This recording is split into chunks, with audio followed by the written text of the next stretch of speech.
High Point University presents A Conversation with John Maxwell and Nido Qubein is a production of UNC-TV in association with High Point University.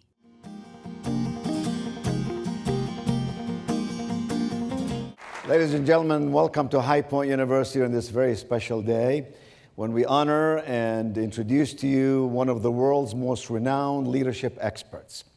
I have been looking for this moment for a long time. This is a man that you're going to hear from this afternoon, a man who has written 74 books. His companies are the world's largest source for leadership training. Some 5 million leaders in 185 countries receive their leadership education through Dr. John Maxwell's companies.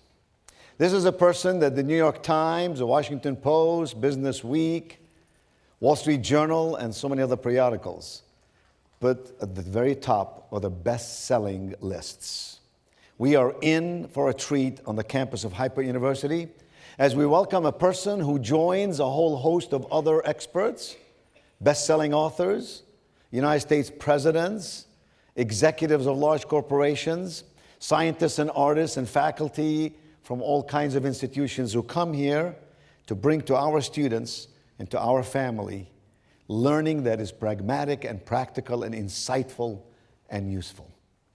So, ladies and gentlemen, would you please help me welcome Dr. John Maxwell. Welcome, John. Good to have you here. Thank you very much.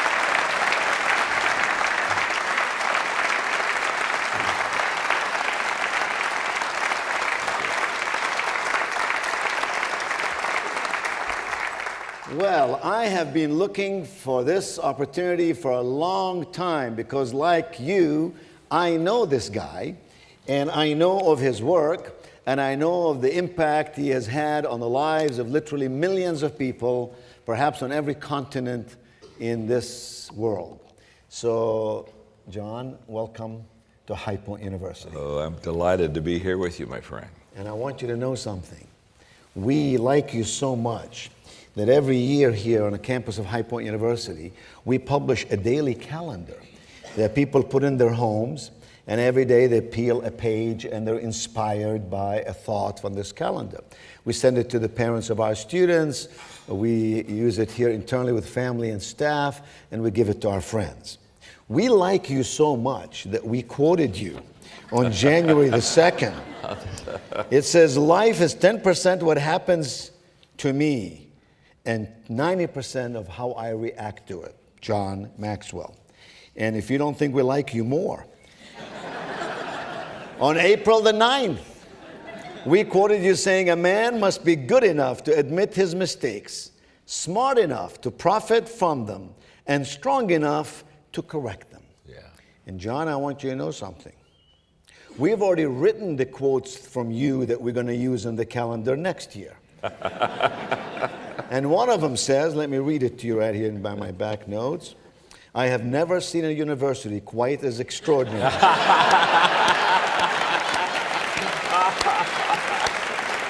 that's good. And a few others like that. We're so glad you're here. First of all, this campus is amazing. I mean, I just had the tour. And I love leadership, and as I looked and they talked to me about what has happened here on this campus, my friend, it is obvious that everything rises and falls on leadership, and it's obvious that you are a leader. And I would say to you, Dr. Qubein, and I would talk to all of you out here and say, isn't it wonderful when an institution has great leadership? Makes all the difference in the world, doesn't it? Absolutely.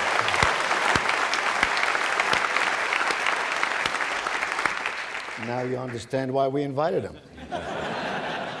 Thank you very much. You're very kind. And any leader who has any sense surrounds himself or herself with a whole host of leaders.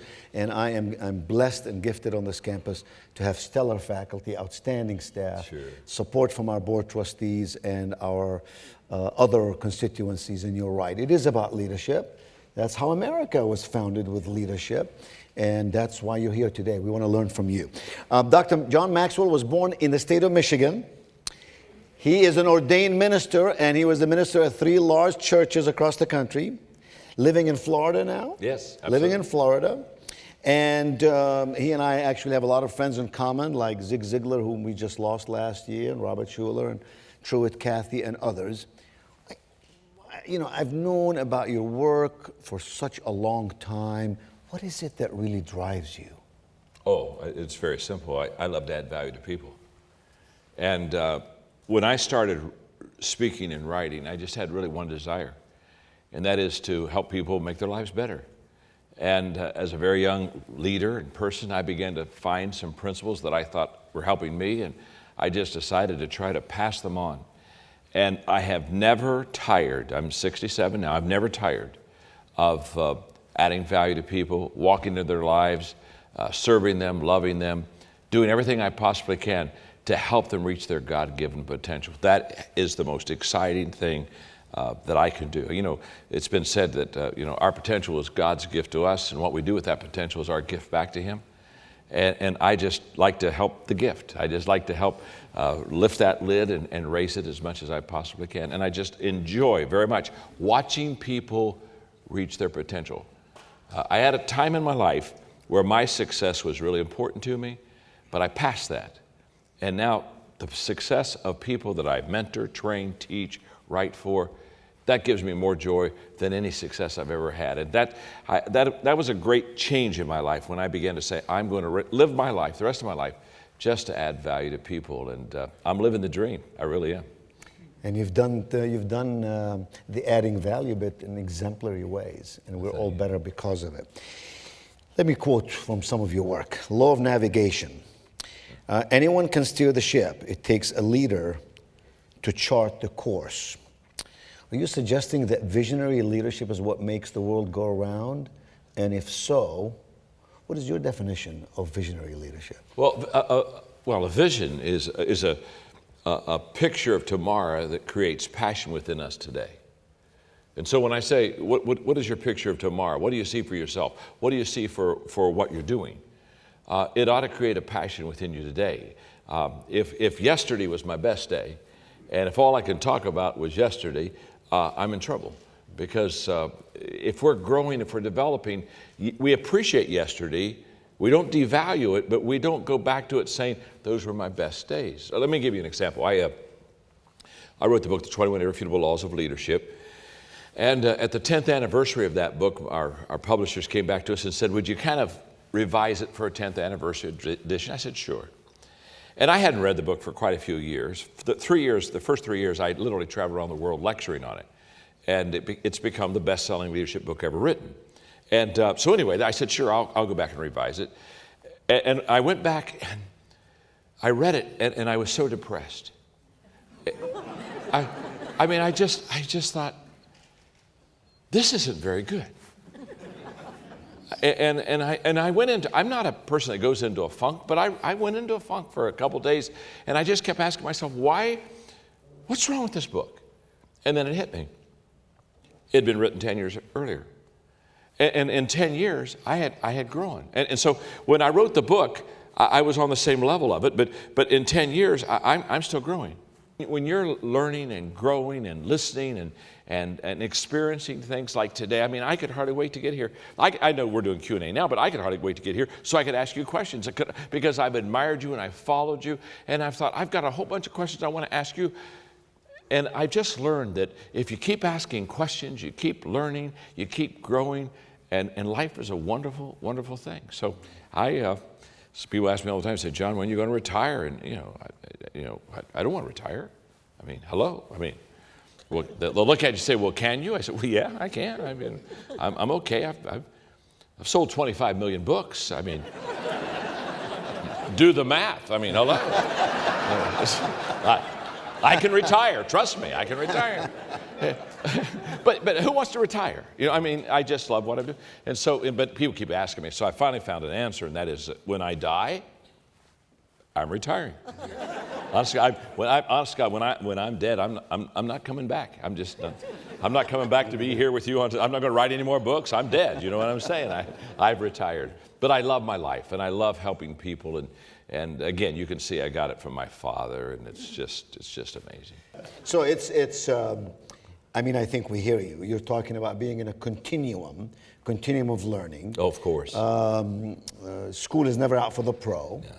You know, you're on a college campus where faculty certainly get that. They consistently and constantly are in professional development, learning, writing, discovering, and we tell our students that life is lived best when you're always learning and growing. Absolutely.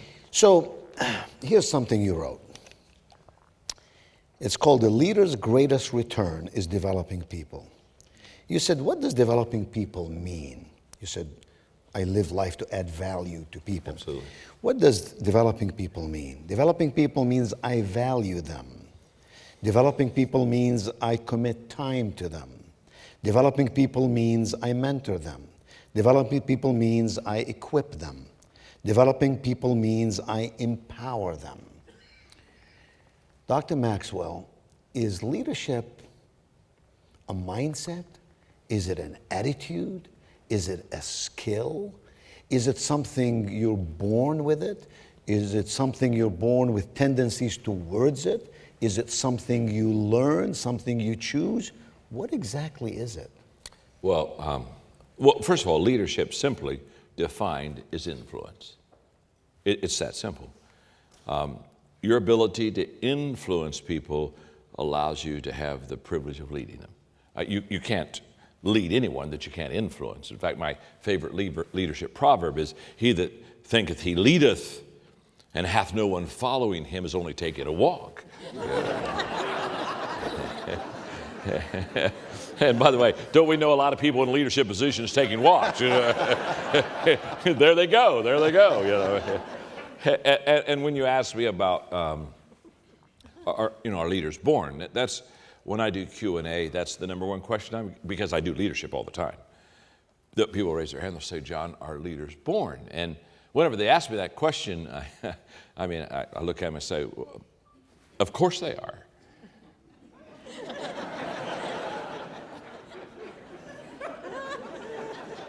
Think about that question. I've never met an unborn leader. You know. Hey, and don't particularly want to either. You know what I'm saying? Don't have any desire. Well, what they're really asking is, are there people that are born, they've got it? You know, if you got it, you go to the front of the line, you lead. If you don't got it, I guess you go to the back of the line and follow. And obviously, there are some people that are born with what I call leadership leanings, giftedness that will allow them to excel as a leader if they really work and reach their potential. But when you think of leadership being influence, anyone can lead. Anyone can increase their influence. Now, not everybody can increase their influence to the same level. But every person, a mother who's in a home and has children has influence. There's some leadership already going right there. So everybody is a leader. The question is not, are you a leader? The question is, what kind of a leader are you? And are you developing as a leader? And what I have loved in teaching leadership is that when people begin to understand that it's influence, and that they can learn to increase their influence, I began to watch people excel. I began to watch them do leadership things that they would never thought of doing, because they begin to see themselves differently. And you know, as we see ourselves, so we go. I mean, how I see you is basically determined by how I see myself. And the moment that I see myself correctly and beautifully, I begin to see other people in a different light also. So I think leadership is of course, it's an attitude. The determination of a good leader and a bad leader is many times determined by their attitude. Leaders are to motivate people, never to manipulate people. So, when you manipulate people, you move them for your personal advantage. That's always wrong. But you got to move people, but you move them for mutual advantage. And so the attitude of a leader is essential, because sometimes that's the line that crosses over between motivating people and manipulating them. So how my attitude does determine in so many ways my altitude and what I'm going to do as a leader. And you know, one more thing. Leaders see more than others see, and they see before others see. And when you understand that as a leader, you're going to see a bigger picture than everyone else, and you're going to not only see that bigger picture, but you're also going to see it quicker, Now, that puts a leader at a very distinct advantage over everyone else. So the question is not, does a leader have an advantage? Of course they do. The question is, how do they use that advantage? Do they use that advantage to add value to people and bring them along?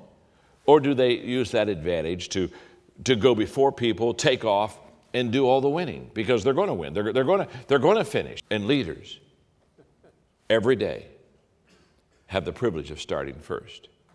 But great leaders don't take that privilege. Great leaders say, I will wait. I will wait till I can gather people around me. Because when leaders cross the finish line, they don't finish first. But when they cross the line, they bring people with them. And that's what makes exceptional leadership. Leaders who are willing to see the picture before and more than others, but at the same sense, have a discipline in their life and a passion and value for people that they'll take them across the line with them, if that makes sense.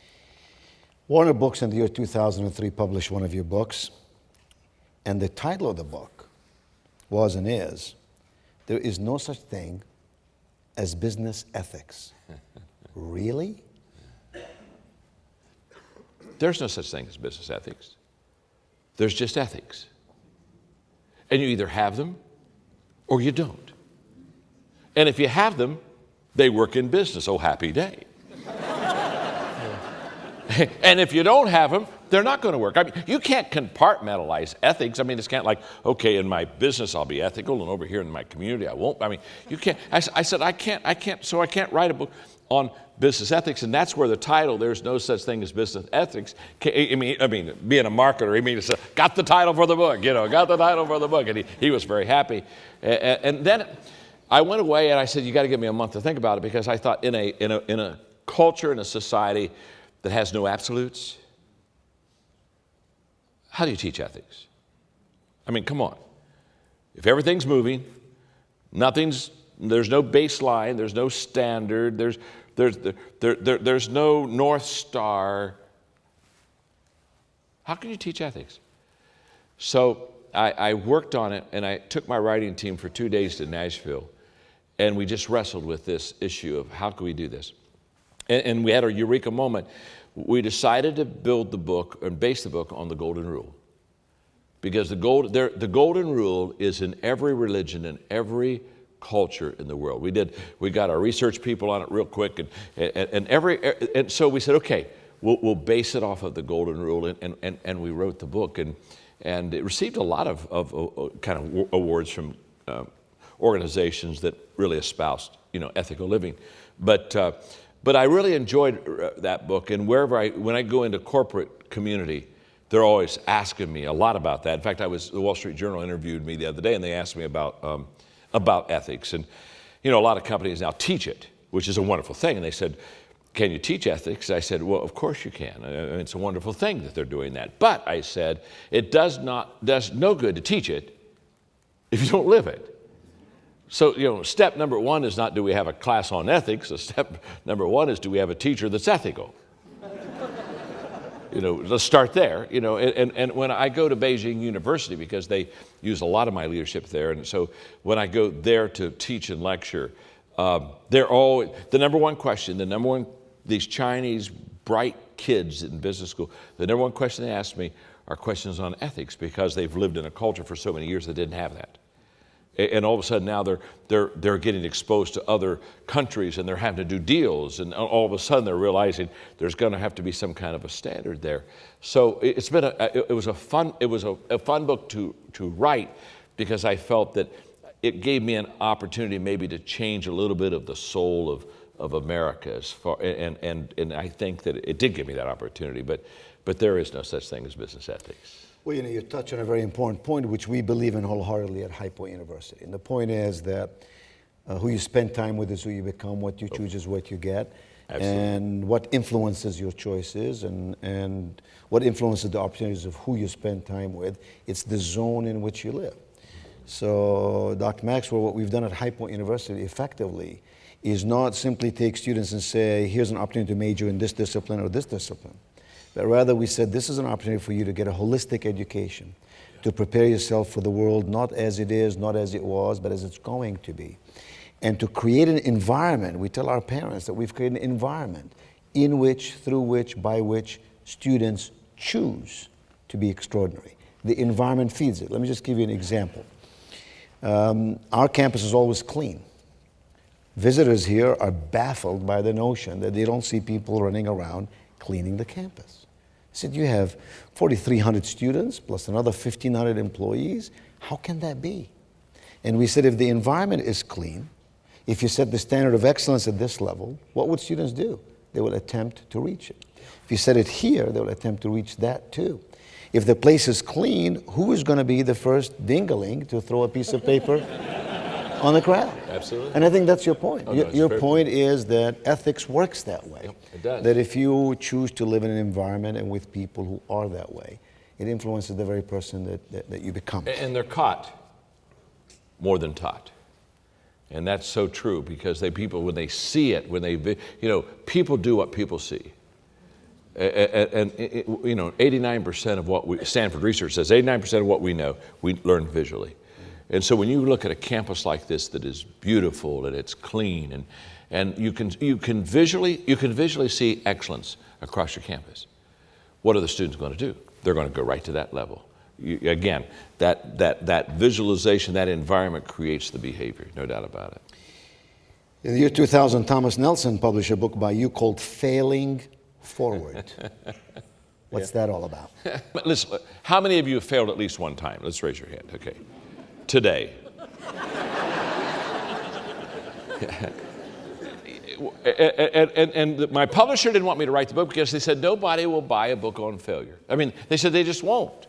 And I said, well, they'll buy this book because I'm going to talk about failing forward. And in the 10 years since I've written the book, or the whole deal, I've had so many more failures. So that, I see it here. The book, Sometimes You Win, Sometimes You Learn, is my second failure book. But it's on a graduate level. I've learned how to fail much better, you know what I mean, at a much higher level. But I was in Brazil doing a major conference and signing books, and a kid brought up the Failing Forward book and handed it to me, and he said the book saved my life, and I said thank you very much. I'm glad, and I handed it back to him. And when I looked at him, his tears were streaming down his face. And I stopped for a moment and I said, saved your life? He said, yeah. He said, it literally saved my life. He said, I was going to commit suicide. He said, I picked up that book. And he said, my life was so full of failure. He said, you gave me such hope. And of course, you know as well as I do, you're an author. That's why you write. You write you never know where that book's going to go. You don't know what person's going to pick up that book, and it's just going to be the message that they need to hear at that time in their life. And I've just been so pleased with the two failure books. They just, there's something that people identify. If I was going to talk about my success, I need a day, but if I'm going to talk about my failure, I need a week. And I think,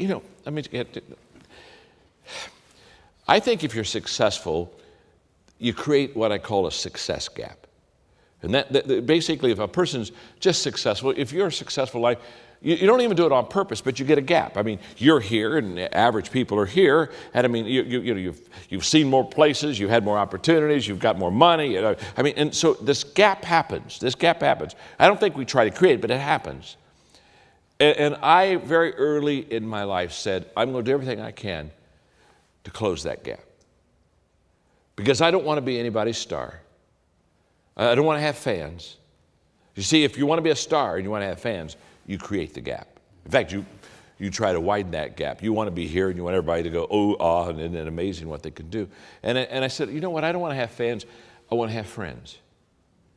And if I'm going to have friends, I'm going to walk slowly through the crowd. I'm going to do everything I possibly can.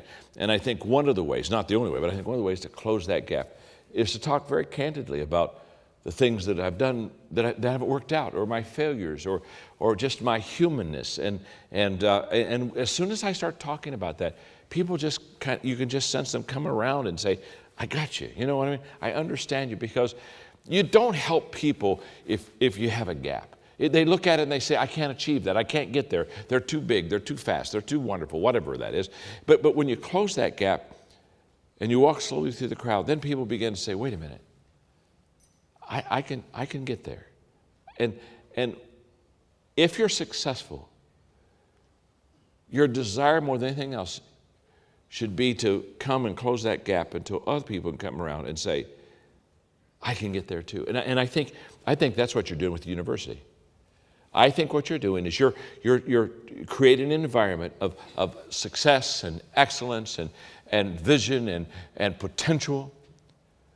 But I think you're bringing that right down to where those kids are. And I think they're able to live in this environment, and they're able to see living visual examples of teachers and staff that are doing this. And I think that's where the change occurs. The change occurs not through the difference. The change occurs when all of a sudden I look at somebody and I say, wow, I think I could do that too. And there's not a greater compliment than a leader can have than to have people look at that leader and say, me too, I can do that too. And the moment that happens, and so when I wrote the Failing Forward book, I just said, I'm going to close this gap and let everybody understand the only difference between you and me is I failed more than you have. But it's that attitude of coming back after that failure that really makes all the difference. You know, in this very theater at High Point, I teach a freshman class. Yeah. And we have about 650 freshmen per section, so it fills up all 3 levels. You know, we say that young people have limited focus, limited ability to listen. It's not true. Young people are just like airplanes. We only hear about the ones that crash. We don't hear about all the ones that get up in the morning and do amazing things, like our students investing 110,000 hours a year in service, for example, service learning. But they sit in this class as freshmen, and then I teach a senior class. And the message that permeates this class is the notion that I can, that the last 4 letters in the word American are the letters I can. That the word impossible doesn't really exist because you put an apostrophe after the I, it becomes I am possible. Mm-hmm. That potential exists and resides in all of us. That's why we say on this campus that our number 1 purpose is to plant seeds of greatness. Yeah. Not only in their minds, we are an education institution, of course in their minds, but also in their souls. Absolutely. And in their hearts. And that's what mentorship is all about, and that's what you've done. And I want to read how you came about starting one of the most influential, to use your word influence, leadership is about influence, how you came about starting Equip. Oh, yeah. That you were, in fact, I'm reading from 21 Irrefutable Laws of Leadership. You were, in fact, in South America, and you were giving a speech. And you said everything started well. The people were very gracious, and I was able to connect with them despite the language and cultural barriers. But it wasn't long before I could tell that the attendees and I were not on the same page. When I started to teach about leadership, I could tell my comments were not connecting with them.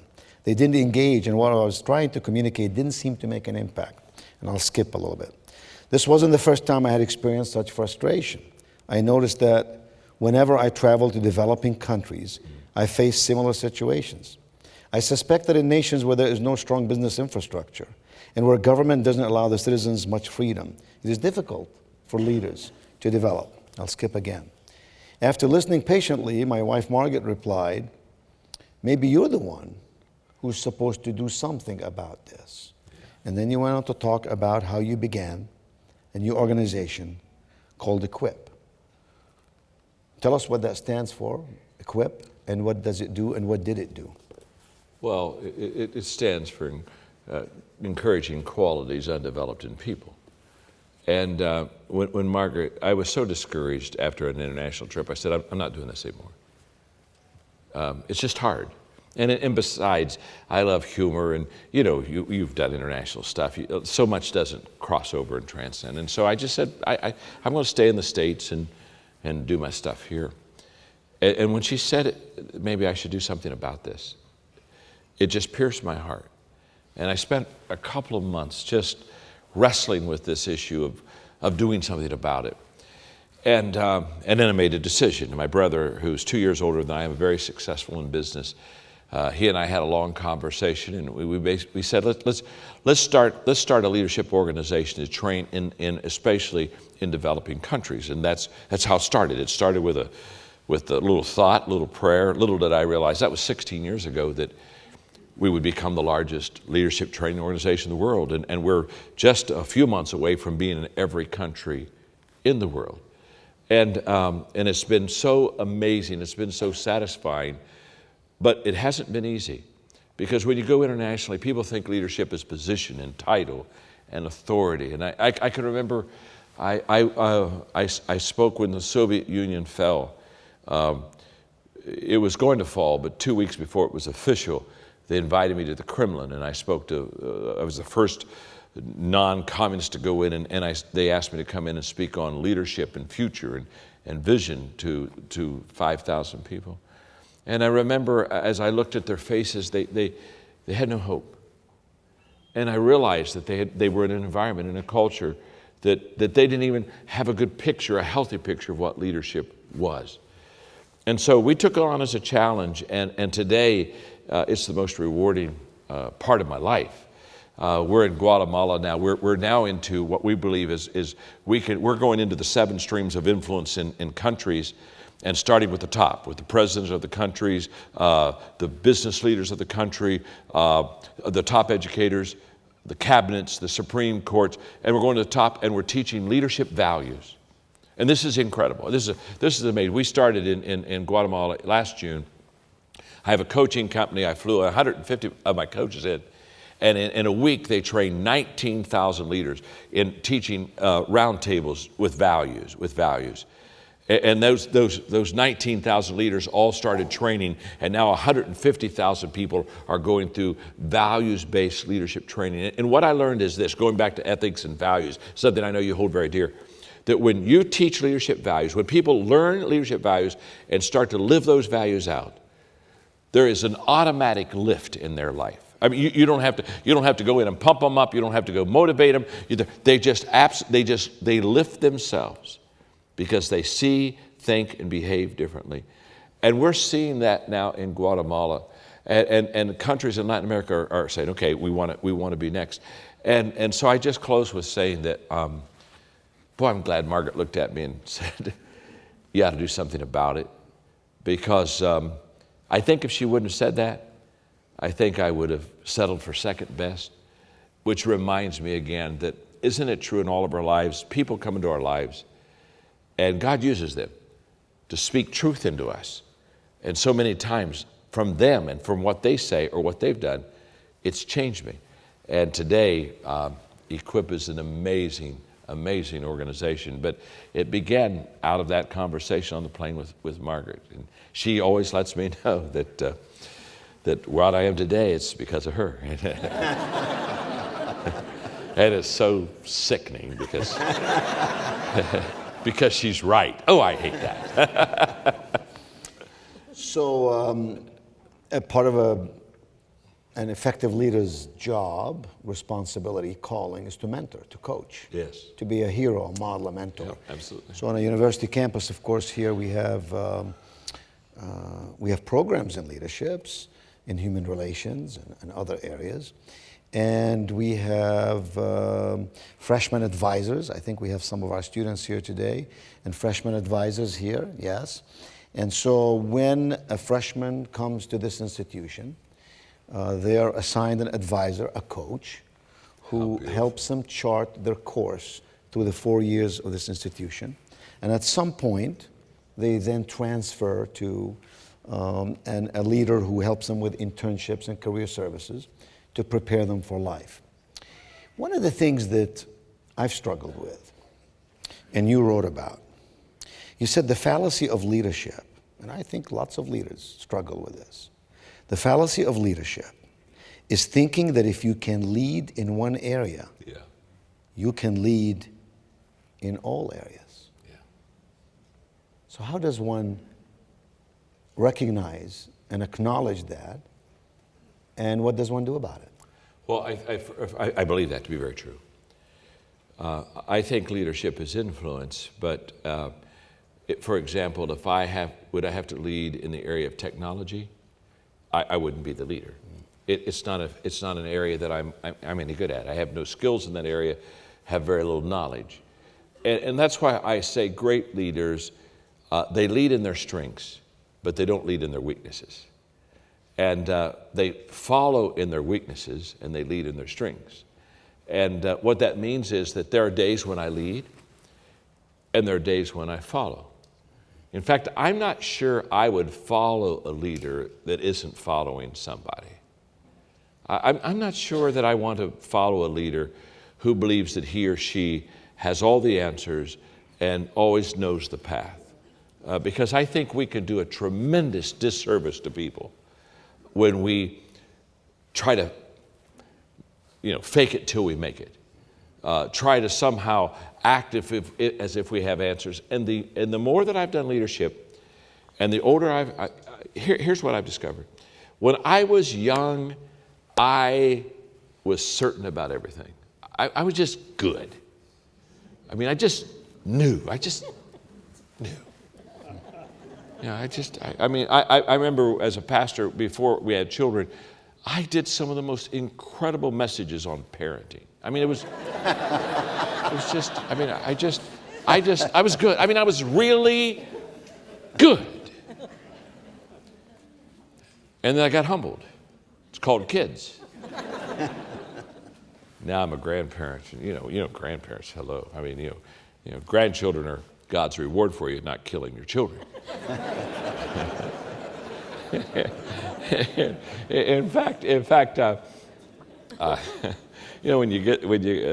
going to get off this for a moment. When I'm a grandparent, so I can't. How many grandparents are here? Then you understand, don't you? And the rest of you don't have a clue. But when you have that first grandbaby, you just know that's the smartest, most beautiful baby ever born. I mean, and nobody has to tell you. You just know. And then you ask yourself, you hold this grandchild and you ask yourself a question: why did intelligence skip a generation? It's just. I was at a conference. I was at a large convention, and I just was playing with the people, and I did that. I said that, and then all of a sudden I realized my son Joel was in the audience. And so when I went back to the green room, he was back there. He was waiting for me. And I said, "Oh, Joel, honey," I said, when I was talking about intelligence skipping a generation, I was kidding. I was just having fun. And he looked at me and said, "No, it's okay, Dad." He said, "It's okay." In fact, he said, "I think you're right." And I said, "You do?" I said, "Yeah." He said, I think you're right. He said, in fact, he said, just last week, Grandpa and I had that very same discussion. Here we go. But outside of being a grandparent where you have all the answers and all the wisdom for your grandchildren, I believe that leaders do it. I think people don't want perfect leaders, but they do want authentic leaders. And I think there is great trust that is engendered when a leader looks at the people and has honest moments with them and said, "I haven't been here myself." And I think I should give the leadership baton to someone else here. I would like them to lead me. And when I wrote the 21 Laws of Leadership, it became very evident. I wrote the book that you can't be good in each one of those laws. You just can't. And yet they are leadership laws. And in fact, I wrote the book, and there are 5 of them that I'm average or less than average. Now, that's disgusting. In fact, I kept trying to look at those 5 and say they can't be laws because I'm not any good at them, you know what I mean? So what does that mean? That means that on the law of navigation, when you read that one, that it takes a leader to chart the course. I'm a big picture person. I'm not as good as a charting the course person. But I have people around me that do that. And so that I don't lead every day. A lot of times my team leads, and I follow, and I gladly follow. And I think that when we come to grips with who we are and what we can do, but also what we can't do, and begin to acknowledge that there are people that can complement us. I want my team not to compete with me. I want them to complete me.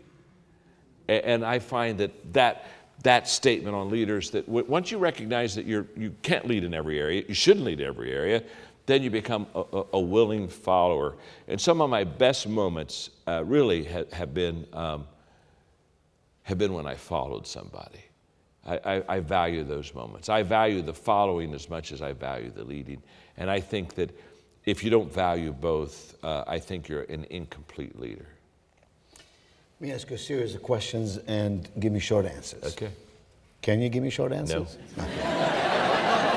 The only time was just then when I said okay. That's it.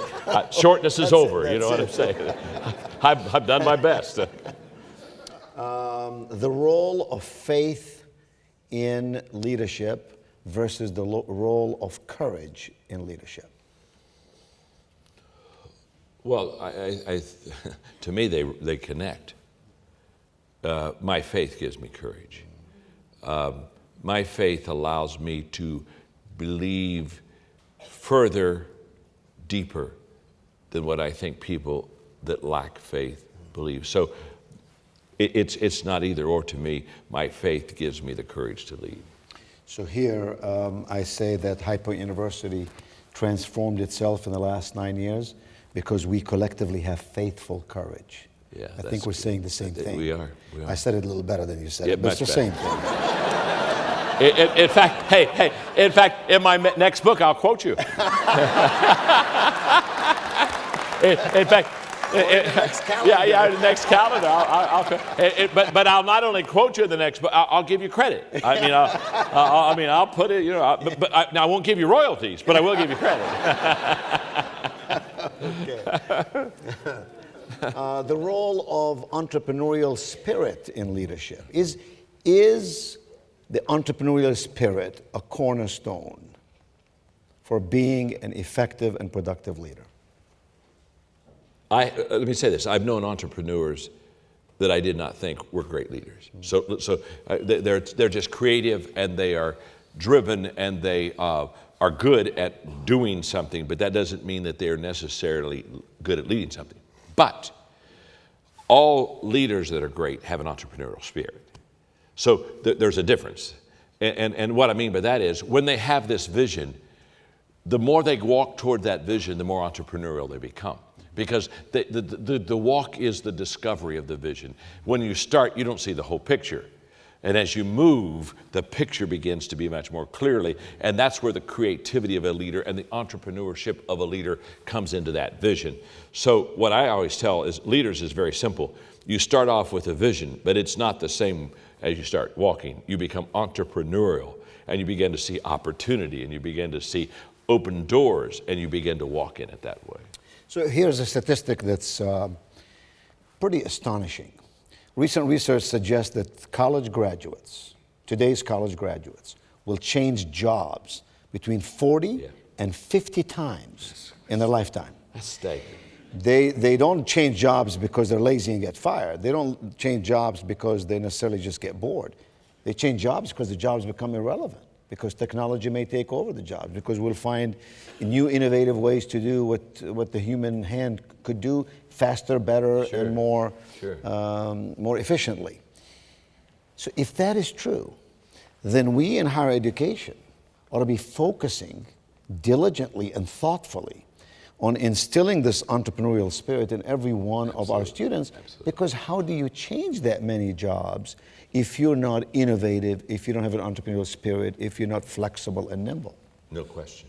And the whole fact is, I would look at my life, there are probably 6 times I've reinvented myself. And not changed my values, but I've reinvented myself to fit the time and what the needs were, and have been able to slide right over there and just continue to build on my life. So I agree with that completely. You know, John, one thing we do on this campus to create that zone that you're talking about, mentorship, leadership, a continuum of learning, is if you walk across this campus, you see sculptures. Oh, beautiful. They're not sculptures of, just whimsical matter. They're sculptures of men and women, the great thought leaders of all of history. If you walk outside this theater, you hear classical music. At first, people thought horizontally and said, what's that all about? This isn't exactly, just a concert hall. It's a campus. And we said no student should graduate from college having not been exposed to the finest arts of all of history: dance, poetry, literature, and music, because they influence the person in a very meaningful way. It's the whole argument today about liberal arts. Liberal arts, is that really important? Parents are saying it costs so much to go to college, therefore I want my child to graduate with a skill where he or she can immediately get a job. We argue that's important, of course, But of equal importance is developing and evolving the whole person. Oh, absolutely. And that's what liberal arts do for a person. So here we create these environments to ensure that students understand they're no longer competing on a continental stage. They are competing on a global stage. It's going to be tougher and more demanding. In fact, in your book that you referred to a moment ago, Sometimes You Win, Sometimes You Lose, and over the word lose is the word learn. You say, I define teachability as possessing the intentional attitude and behavior to keep learning and growing throughout life. That's what we try to do on this campus. That's what you've preached for years. We agree with you on that. You also say, everyone has something to teach me, speaking of yourself. Yes. Every day I have something to learn. Every time I learn something, I benefit. How does one create in the human soul the desire to learn? Especially in the midst of a cluttered world where the infusion of data comes at us through technology, through media, through an abundance of informational sources, some in print and some otherwise. When I was starting off in my ministry, I really had a passion to build a great church, but I didn't know how to. Now, I was a theologue. I graduated with a theology degree, and I understood theology, but I didn't know how to build a great church. Right? The good news is I could explain God to somebody. The bad news is I didn't have anybody to explain God to. Because I didn't have any leadership courses. I didn't have any courses that would help me know how to build a congregation. And so I remember seeing the list of the 10 largest churches in America. And I took down those names of the pastors in the churches. And over a 3-month period, I would call them on the phone. And I'd say, you don't know me, I just have a little country church. But I would like to build a great church. But I don't know how. And I know you're very busy, and so I'll give, if you give me 30 minutes of your time, I'll come to where you are, and I'll give you $100 for 30 minutes of your time. And $100 was a lot of money to me because I was making $4,200 a year in my first little country church. And 8 of those requests were denied, but 2 of them, two said yes. So I'll never forget, going to their places and going into the office, and I had back then, 1970, 71, a big old tape recorder, and got it on my briefcase, and I pushed it, and I had 5 pages, legal pages of questions already because I only had 30 minutes, and I really had to get with it. And so, I sat down immediately and pushed that tape recorder, and I only probably got through my first page halfway down, and my time was up, and I, clicked off the recorder, stuck it everything in my briefcase, got up, reached in a $100 check, and handed it to them, shook their hands, and I want to thank you very much for adding value to me. And in both of those situations, they smiled, and they gave me the $100 check right back. So I don't want your money. You're a young kid full of passion. You really want to learn. And in both of those cases, it had been a late morning appointment. They both times, and neither pastor knew I was talking to them, they asked me to go to lunch. And I'm sitting down for lunch with my hero, and I don't know, when you're with your hero, I'm just enamored that I'm with him. So the food, when you eat with your hero, it doesn't go down. You know what I'm saying? It just goes about here, and so I just shuffled food around. And when I finished, we went back to their office, and in both cases, those men prayed for me. And I walked out, and I went into, I can still remember going back into my car, throwing my briefcase in the back seat, closing the door, and laying my head on the steering wheel and bawling like a baby. And I said, God, if you can do that for them, you can do that for me. And I started my career off by asking questions. And everything I know is because of a question I ask. And I know I'm known for leadership, and leaders are known for answers, but I can tell you, I don't major in answers. I major in questions. And to this day, I still ask questions. I just wrote a book that will come out in October entitled Good Leaders Ask Great Questions. And the whole book is about questions. And what I learned as a very young leader is that if I ask good questions and if I'm in proximity to great people, and I was very fortunate, my father, my dad, when we got into the 7th grade, he set us down and he paid us to read books. Now we didn't get paid to do chores. In fact, I wanted to because all my friends got paid to do chores. So I went to my dad when I was a kid and said, "All my friends get paid to do chores, Dad. Sounds like a good idea. To me, what do you think?" And he said, "It's a terrible idea. I won't pay you to do chores." He said, "You do chores because you're part of the family, and I don't pay you to be part of the family." In fact, he said, "Let me explain it this way. By the time you were born, you owed your mother for 9 months of room and board." So shut up and take out the garbage. You know what I mean? And why would I pay you to take out the garbage unless I want to be you grow up to be a garbage man? I put my money where my values are. So my brother is 2 years and 3 months older. My sister's 7 years younger. And all three of us, when we got to 7th grade, we were required to read 30 minutes a day, and he paid us, whatever he paid for the book is what he paid us to read that book. And then our dinner conversations was around what we were reading. Changed my life. By the time I graduated from high school, I was so far ahead of my peers. Not because, in fact, many of them were smarter than I, but I was so far ahead of them because I was reading books on success. And if I started, How to Win Friends, Influence People, The Power of Positive Thinking, Think and Grow Rich. Hello. The books that all of you know, the books that you know, the books that you and I. In fact, I was going to Latin America a few years ago on a plane, and I got Success Magazine out and said, here are the top 25 books on success to read in your lifetime. And so I read the article. It was a good article. And then I went back and counted it. I had read 19 of those 25 books by the time I graduated from high school. And the only reason I hadn't read the other 6 is they hadn't been written yet. When I was in the 9th grade, my father took me to meet Norman Vincent Peale, who was a mentor of his. And when I was a sophomore, he took me to meet E. Stanley Jones. And here's why I'm saying all this. Again, when I came on your campus, and I also saw on the bench these figures of great people. And I'm reminded of going when I was in Guatemala, and we were doing our research before we went into that country. And one of the questions I asked these leaders, the top people, is who are your heroes in Guatemala? And they had none. No heroes. And I thought, no wonder the country's in trouble.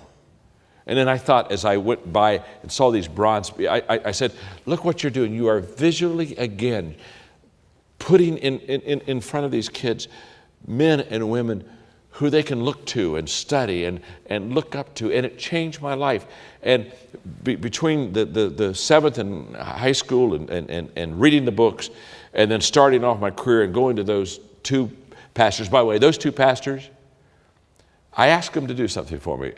I said, do you know any of these other 8? And they knew. And I said, would you call them? And would you tell them you met me? And I'm on fire. And one of the questions I always ask when I do learning lunches, I've done learning lunches since 1972. Every month I do a learning lunch. I would take a person out, I buy the lunch, I don't even eat lunch, and all I do is ask questions. They're quicker, smarter, faster, better than I am in something. And so I'm going. And one of the questions I always ask them is, who do you know that I should know? That has led me to more people to meet and to know, and it's opened up some of the most wonderful, incredible relationships in my life. So when you talk about learning and the appetite to grow in that whole process, I understand it, and I know the value of questions. I am today because of the questions I've asked, not by the answers I've given. And I learned a long time ago that when I'm talking, I'm not learning anything. But when I'm asking questions and when I'm listening, that's when the learning begins. And I just have a huge appetite to keep asking questions and keep learning. And that's the value of universities. That's a university that focuses on the student is a university that establishes zone, absolutely, an environment for asking questions and discovering answers. By the way, Norman Vincent Peale, you just said. Norman Vincent Peale, who passed away some years ago, when he was 96, he accepted my invitation to come and speak here in the city of High Point. And when I wrote my first book in 1983, he hadn't heard of me, didn't know me from Adam. I asked him to write the introduction to my book, and he did. And he did. That's amazing. And I didn't appreciate fully the value of what he was, the gift he was giving me. Sure. Until later in life, I realized what a risk he took. Sure. And what an investment he made. Yeah. And that's what you've done throughout your career. And that's why Indiana Wesleyan University has the Maxwell Center for Business and Leadership. And that's why you have been such a hero, model, and mentor to so many. Now, Dr. John Maxwell, I got to say something to you. We are better today because we invested this time with you. And we are better today because we are reminded of the many writings that you have made. What makes you so special is that you're a down-to-earth, humble leader who's grateful to God for all the goodness that's come your way. And you have understood thoughtfully and fully that to whom much is given, much is required. Yeah. And you've reached beyond yourself and beyond your needs to feed the needs of others and to answer their prayers for good things that would come across their path. I'm a better person because I've spent this time with you, and this university will proudly put your picture along the hall of some 30 or 40 of some of the world's most famous people who have come here, United States presidents and others, to speak to our students, and we will do it with pride and with joy because you are a man of influence. Thank you very much for being with us today. Thank you for having me.